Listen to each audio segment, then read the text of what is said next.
Hello friends and dear students, प्यारे बच्चों, आज जो हम लोग लेक्चर स्टार्ट करेंगे वो एक नई सीरीज़ का लेक्चर होगा।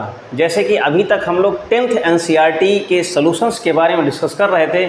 आज से हमारा जो स्टार्टिंग होगी वो क्या होगी, एनसीईआरटी की class 11th and 12th। Okay, NCERT 11th and 12th, इसमें कोई ब्रेकिंग नहीं होगी। ब्रेकिंग दैट मीन्स जैसे कि 11th हो फिर 12th हो, ये 11वीं से स्टार्ट होकर के पूरा जब तक 12वीं का सिलेबस कंप्लीट नहीं हो जाता है एनसीईआरटी की बुक्स का। ओके, स्पेशली किसके बारे में हम लोग डिस्कस करेंगे, बुक्स, जो एनसीईआरटी की जो बुक्स के जो क्वेश्चन हैं उनके सॉल्यूशंस के बारे में डिस्कस करेंगे।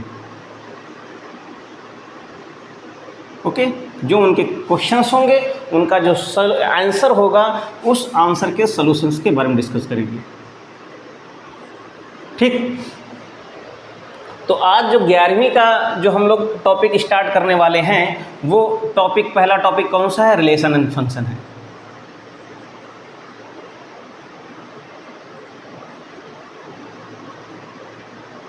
Okay, relation and function. तो इस रिलेशन को स्टार्ट करने से पहले हमें सेट की ज़रूरत पड़ेगी। जब सेट मिल जाएगा उस सेट के बाद उस सेट का क्रॉस प्रोडक्ट, उस क्रॉस प्रोडक्ट के बाद हम लोग ऑर्डर पेयर पे डिस्कस करेंगे।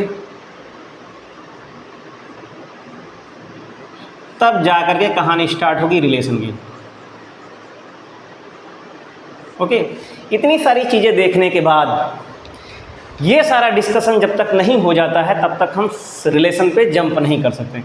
तो आज का जो लेक्चर्स होगा वो सेट की जितनी भी फंडामेंटल चीज़ें हैं, सेट की प्रॉपर्टी, सेट की डिफिनीशंस देखेंगे, सेट के एग्जांपल्स देखेंगे, सेट की प्रॉपर्टीज देखेंगे, और सेट के जो टाइप हैं, यानी कि किस तरह कितने प्रकार के सेट होते हैं, कौन कौन से सेट हैं, कुछ जो ऑर्डिनरी यूज़ किए जाते हैं उन सेट के बारे में बात करेंगे, जो इनडायरेक्टली यूज़ किए जाते हैं उनके बारे में बात करेंगे, सेट को रिप्रेजेंट किस चीज़ से करते हैं उसके बारे में बात करेंगे। ठीक, और जो सेट का एक टैबुलर फॉर्म होता है जिसको सेट बिल्डर रोस्टर फॉर्म भी बोलते हैं, टैबुलर फॉर्म भी बोलते हैं, उसके अलावा सेट बिल्डर फॉर्म जिससे सेट को हम डिज़ाइन करते हैं उसके बारे में बात करेंगे। ठीक, तो सबसे पहले स्टार्ट करते हैं सेट। सेट है क्या?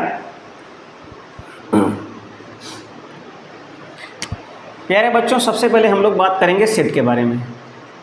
ठीक, सेट को हिंदी में समुच्चय बोलते हैं। ओके, सेट होता क्या है? सेट एक बहुत बड़ा, बोलते हैं ना कि इस चीज़ का सेट, जनरली आप लोगों ने देखा होगा, जैसे बोलते हैं ना कि एक, जैसे कहीं पर भी अगर कुछ भी हम चीज़ परचेज करने जाते हैं तो लिखा रहता है टी सेट। ठीक, जो भी है, जैसे बोलते हैं ना ड्रिंकिंग सेट हो गया, लेमन सेट हो गया, तो वहाँ पे सेट का मतलब, जैसे हमने लेमन सेट लिया है तो लेमन सेट में यानी कि अगर नींबू पानी अगर हम लोग पी रहे हैं तो जैसे कई लोग नींबू, सिंगल हुआ आदमी तो कैसे पी लिया, ग्लास में पी लिया, लेकिन किसी ऑर्गेनाइज तरीके से अगर मैनेजेबल तरीके से अगर उसको सर्व करता है, किसी को अपने यहाँ गेस्ट आने पे उसको पिलाता है, तो उस लेमन सेट में क्या होंगे, पूरे ग्लास होंगे, एक जो पूरा जग होगा, पूरी चीज़ें उसके अंदर आएंगी। ठीक, तो सेट का मतलब होता है एक ऐसा कलेक्शन होता है। सेट क्या है? कलेक्शन है। सेट को ऑर्गेनाइज, सेट का ओवरऑल मतलब क्या होता है? Collection.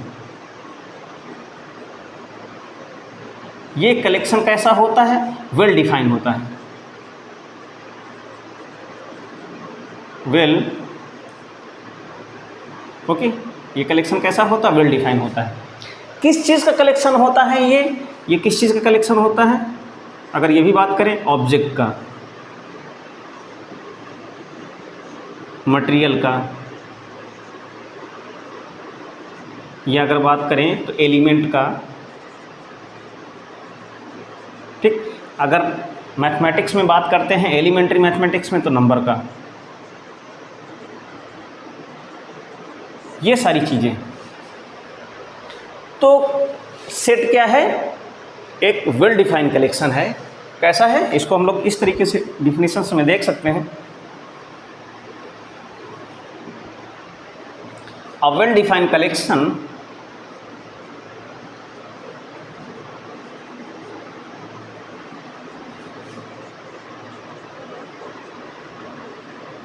Of any object, any object is called a set. Okay, किसी भी ऑब्जेक्ट का एक वेल डिफाइंड कलेक्शन उसको बोलते हैं हम लोग सेट बोलते हैं। ठीक, जैसे कि अगर हम लोग यहाँ पे देखते हैं कि एक चीज़ और है, एक तो ये हो गया, और उसके अलावा जो मेंबर ऑफ सेट होते हैं, member of set are called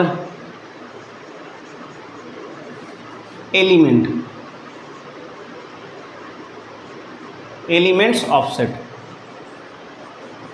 ये बात समझ में। तीसरा पॉइंट ये है, any set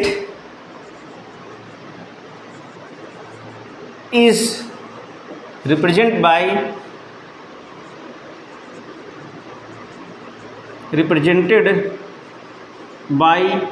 a capital letter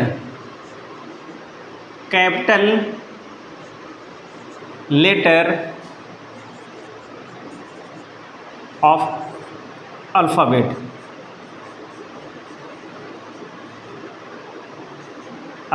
okay, जो अंग्रेजी के अल्फ़ाबेट होते हैं समथिंग लाइक दिस, इस तरीके से ABC,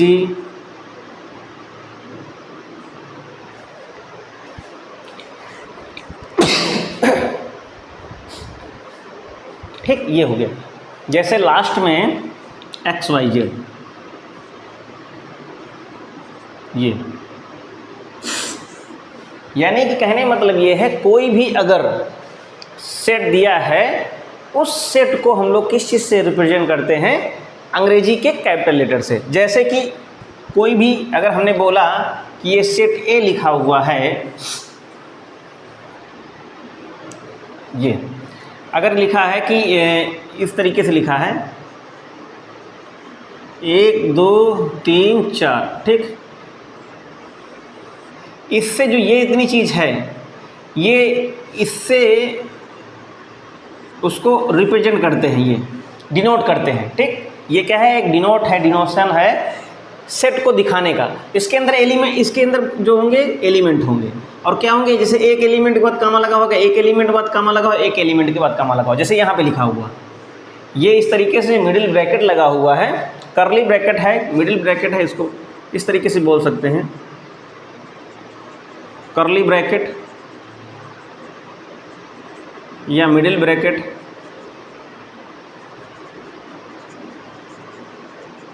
ठीक, ओके, ये क्या है, इंग्लिश का कैपिटल लेटर है, कैपिटल लेटर ऑफ अल्फ़ाबेट। ठीक है, ये उसके अंदर ये सारी चीज़ें क्या हैं, अगर यहाँ से इनके बारे में डिस्कस करें तो 1 2 3 4, ये क्या है, एलिमेंट ऑफ ए है, एलिमेंट्स ऑफ ए। ठीक, जो ए हमारा सेट है उसका क्या है, एलिमेंट है।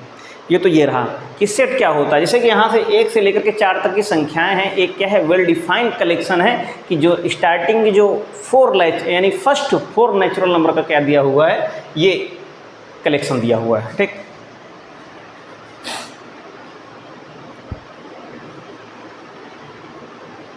अब यहाँ पे 2 चीज़ें आती हैं प्यारे बच्चों, कि अगर कोई भी सेट दिया है, उसको उसका रिप्रेजेंटेशन क्या होता है। रिप्रेजेंटेशन 2 टाइप का होता है। रिप्रेजेंटेशन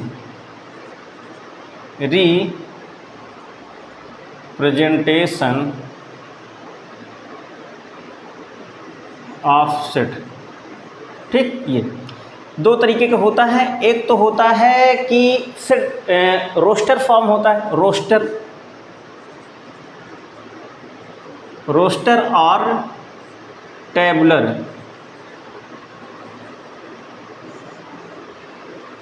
फॉर्म दूसरा होता है सेट बिल्डर फॉर्म।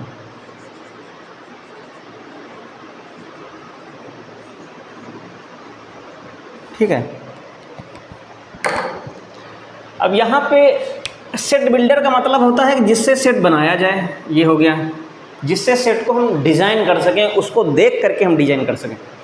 यहाँ पे कुछ देखना नहीं है, यहाँ पे खुद बना हुआ होगा, जैसे इस तरीके से, कुछ करना नहीं है, 1 2 3 4 5 हो गया, ये हो गया, कुछ नहीं करना, जैसा है लिखा है चुपचाप लिखा हुआ है, उसको देख करके इस तरीके से लिखा होगा, कुछ भी लिखा हुआ हो, समथिंग लाइक दिस, अगर इस तरीके से लिख दिया जाए ABCDEF, ओके, तो ये भी क्या है, रोस्टर फॉर्म है। अब सेट बिल्डर फॉर्म में क्या होगा, सेट बिल्डर फॉर्म में उसको वो खुद वहाँ से उसको देख करके हमको बनाना है दूसरा, जैसे कि इस तरीके से दे दिया गया यक्स, इस निशान को बोलते हैं सच दैट का निशान एक ऐसे भी होता है और ये भी है, अगर इस तरीके से अगर कभी कभी लिख दिया जाए तो भी सच दैट का फॉर्म है। तो किन्हीं में से कोई भी टाइम पे हो सकता है, मुझे भी ना याद हो, यहाँ से मतलब कभी मैं ये लिख दूँ कभी ये लिख दूँ, तो वो दोनों सिंबल को मैंने यहाँ पे पुटअप कर दिया है। तो ये इसको मतलब पढ़ेंगे एक्स सच दैट, और फिर यहाँ पे लिखेंगे कि एक्स इज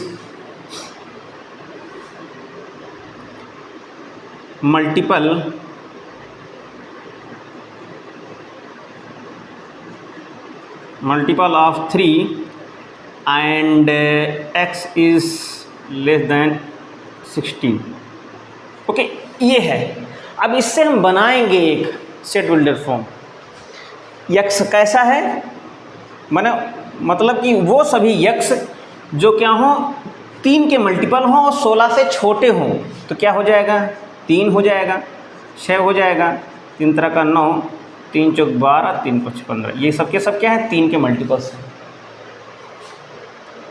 ये सेट बिल्डर फॉर्म है, ये इससे देख करके सेट को हमें फॉर्म करना है, सेट को बिल्ड करना है, बनाना है। तो ये हो गया। यहाँ पे कुछ नहीं, रोस्टर फॉर्म में या टेबलर फॉर्म में ऐसे ही लिखा रहेगा, हमको कुछ नहीं करना, बस देख लेना उसको चुपचाप, ठीक। ये सेट रोस्टर फॉर्म है, इसको टेबलर फॉर्म भी बोलते हैं। ये सेट बिल्डर फॉर्म है। सेट बिल्डर फॉर्म में क्या करते हैं, हमें प्रॉपर्टीज़ दी हुई होती है। सेट बिल्डर फॉर्म में क्या है, प्रॉपर्टीज़ दी हुई होगी। और रोस्टर फॉर्म में क्या है कि एलिमेंट के बीच में क्या होगा, एक मिडिल ब्रैकेट लगा होगा, एलिमेंट्स रखे हुए होंगे और प्रत्येक एलिमेंट के बीच में कॉमा का निशान होगा, ये कॉमा, ये कॉमा, कॉमा कॉमा कॉमा, 1 2 3 4, ठीक। जितने एलिमेंट्स होंगे उससे एक कॉमा लगा रहेगा, वो सब इतना ध्यान देने वाला नहीं है। A, B, C, D, E, F, ठीक। ये ऐसे कैसे लिखा हुआ है, एक ये सेट है, एक ये सेट है। अब इसको पढ़ेंगे क्या, यक्स सच दैट मतलब यक्स इस तरह, सच दैट मतलब होता है इस तरह की कहानी बनने जा रही है आगे। x is multiple of 3x, 3 का क्या है, गुणक है, ठीक। और 16 से छोटा है, तो 16 से छोटा क्या होगा, 3 होगा, 6 होगा, 9 होगा, 12 होगा, 15 होगा, 16 नहीं लेंगे, तो ये हो जाएगा सेट बिल्डर फॉर्म हो गया, ठीक। अब आगे आते हैं, बात आगे देखते हैं। तो और अभी जब हम लोग एक्सरसाइज, अभी तो हम लोग उसकी प्रॉपर्टीज़ हैं, बेसिक चीज़ें देख रहे हैं, अभी एक्सरसाइज पे तो हम लोग आए ही नहीं हैं। अब इसके बाद अब बात करने वाले हैं नल सेट के बारे में। नल हिंदी में टोंटी होता है, जो पानी वाला होता है, लेकिन उससे इसका मतलब नहीं है, वो टैप होता है, उसकी अंग्रेजी होती है। हिंदी में नल होता है ये, लेकिन ये इंग्लिश का नल है, ओके, नल सेट। तो यहाँ पे नल को हम वायड भी बोलते हैं, क्या है, हिंदी में बोलते हैं, या इंग्लिश में एक और शब्द बोलते हैं, एम्प्टी सेट, ठीक। हिंदी में बोलते हैं रिक्त समुच्चय।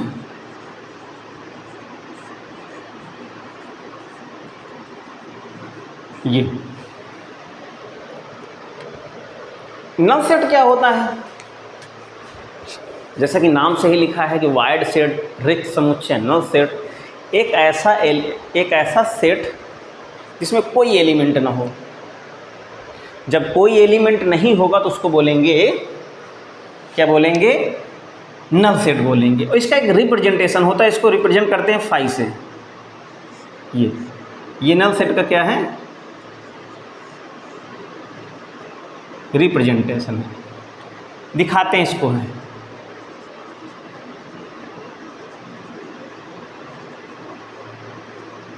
रिप्रेजेंटेशन है। ठीक, एक चीज़ ये तो सिंबल है, लेकिन और क्या दिखाते हैं, ये ऐसे, यानी कि कलेक्शन वाला साइन बना दिया मिडिल ब्रैकेट, उसके बीच में कोई एलिमेंट नहीं लिखा, तो ये क्या हो गया, एम्प्टी सेट हो गया। ये जनरली ये भी बोल सकते हैं a set has no element, okay, is called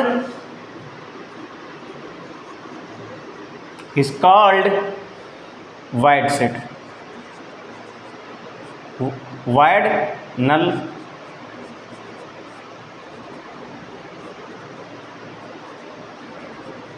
ठीक। ये एक ऐसा कलेक्शन जिसमें कोई एलिमेंट ना हो, कोई एलिमेंट, दैट मीन्स एलिमेंट हो ही ना उसके अंदर, कोई भी 1 2 3 ABCD कुछ ना हो, तो उसको बोलेंगे, क्या बोलेंगे, वाइड सेट बोलेंगे। ठीक, एक चीज़ और है, अभी आगे बात करेंगे, एक टर्मिनोलॉजी है सबसेट की, तो वहाँ पे आएगा कह रहे ये तो है भी नहीं, है भी, तो फिलहाल उसको भी हम लोग छोड़ रहे हैं, आगे आते हैं कि फिलहाल उसकी अभी कोई ख़ास ज़रूरत नहीं है, ईगरनेस एक बन जाती है तो आदमी थोड़ा सा उसका नाम ले लेता है, तो उसको रोक के फिलहाल रखते हैं, उत्सुकता बनी रहेगी, तो आगे का इंटरेस्ट भी बना रहेगा। अब बात करते हैं हम लोग फाइनाइट सेट के बारे में, एक साथ ख़त्म करते हैं। एक है फाइनाइट सेट और दूसरा एक है इनफाइनाइट सेट। ठीक है, ये फाइनाइट सेट क्या होता है, a set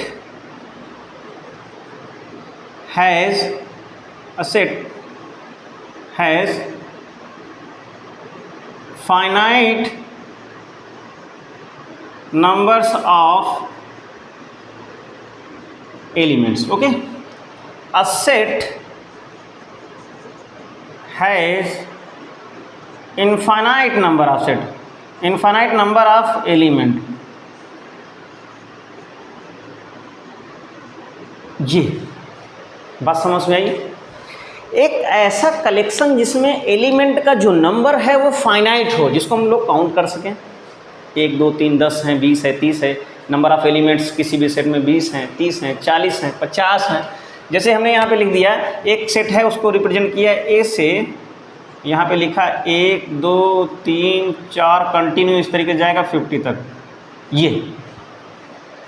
और एक दूसरा सेट हमने लिखा यहाँ पे b is equal to 1 2 3 4 5 6 and so on, ये रुका ही नहीं, बढ़ता ही गया, तो उसको हम लोग तब वहाँ पे बोलेंगे इनफाइनाइट। यानी कहने का मतलब ये है कि अगर कोई भी सेट, एक ऐसा सेट है जिसमें नंबर ऑफ़ एलिमेंट्स फाइनाइट हैं, काउंट कर सकें, बाउंडेशन है, एक टाइम बाद फिनिश यानी कंप्लीट उसके एलिमेंट हो रहे हैं, 10 हैं, 20 है, 1000 लाख करोड़ कुछ भी नंबर लिखी हुई है, up to 10,000 elements, up to 1 lakh element, up to 1 crore element, तो फाइनाइट है, लेकिन लिखा ही नहीं है, बढ़ता ही जा रहा, dot dot dot dot and so on, तो उसको बोलेंगे infinite number of elements there are, तो उसको बोलेंगे हम लोग इनफाइनाइट सेट बोलेंगे। ठीक है, इसके बाद एक होता है इक्विवेलेंट और इक्वल सेट, तो देखते हैं उसके बारे में।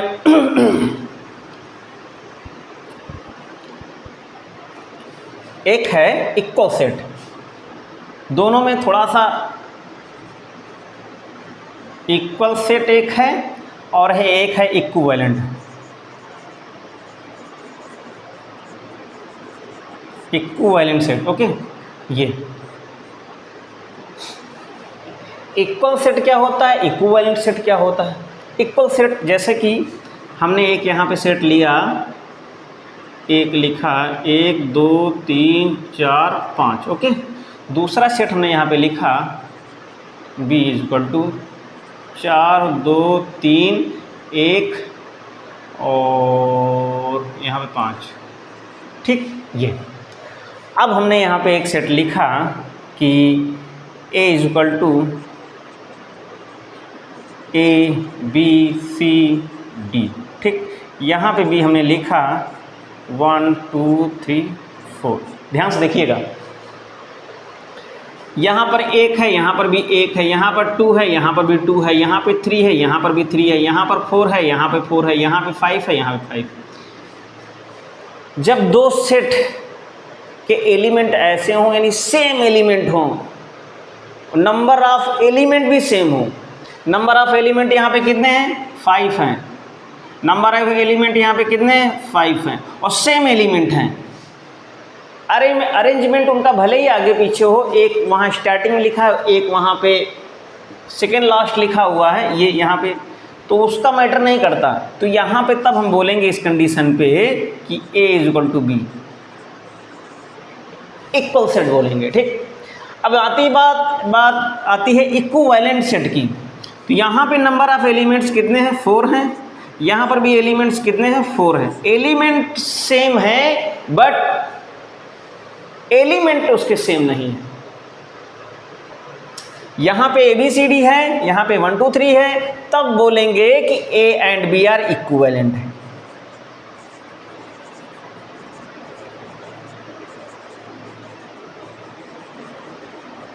ओके, ये बोलेंगे कि A और B इक्विवेलेंट है। बात समझ में आई? आई थिंक ये बात समझ में आ गई होगी कि इक्वल सेट क्या होता है और इक्विवेलेंट सेट क्या होता है। ठीक, तो ये इतनी बात समझ में आ गई होगी। एक और बात पे डिस्कशन कर लेते हैं, फिर जो सेट की चीज़ है उसको थोड़ा सा उसके एग्जाम्पल कर लेते हैं। तो एग्जाम्पल कर लेंगे तो थोड़ा सा हमारे दिमाग में ये रहेगा कि ये एक्चुअल में जो हम लोग देख रहे हैं वो सही चीज़ देख रहे हैं। एक है, आगे है डिसजॉइंट सेट। डिसजॉइंट सेट को हम लोग डिस्कस करके छोड़ देंगे, उसकी परिचर्चा, उसके डिस्कशन आगे करेंगे। ठीक, यहाँ पे डिसजॉइंट सेट है क्या?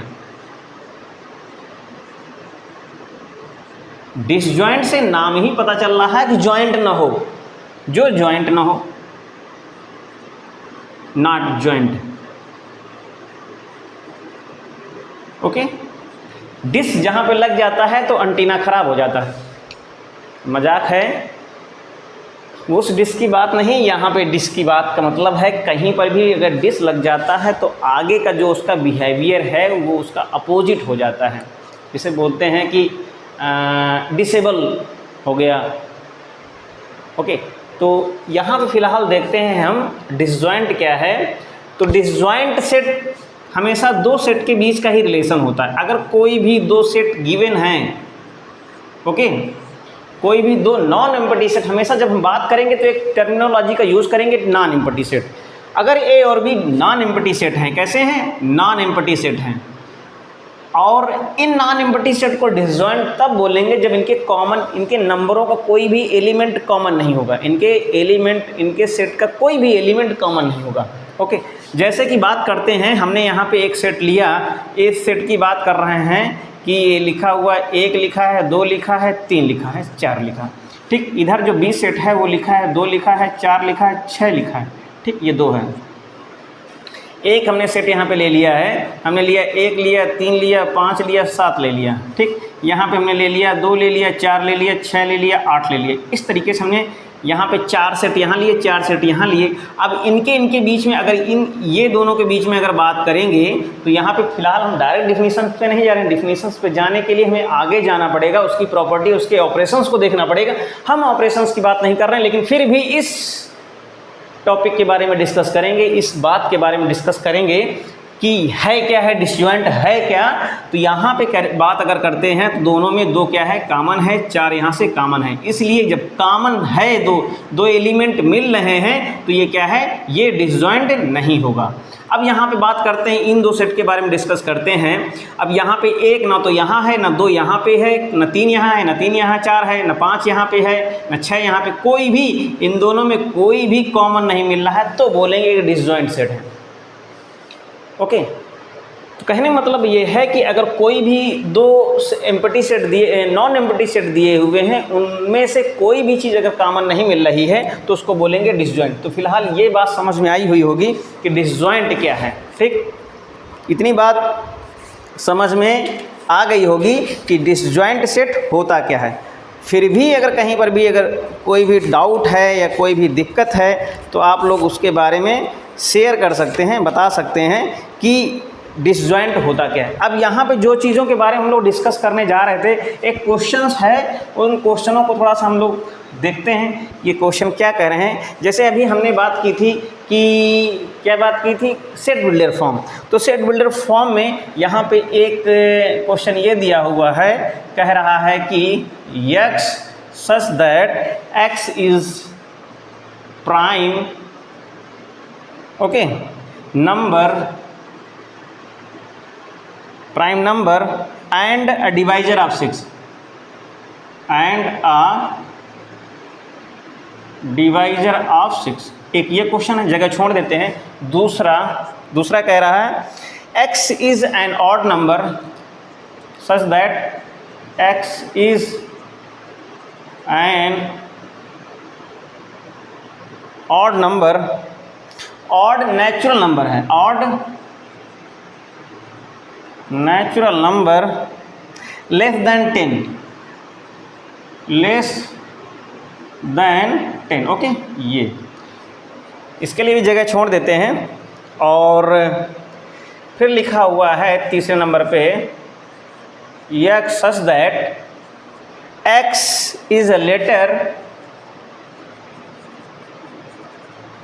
of word mathematics,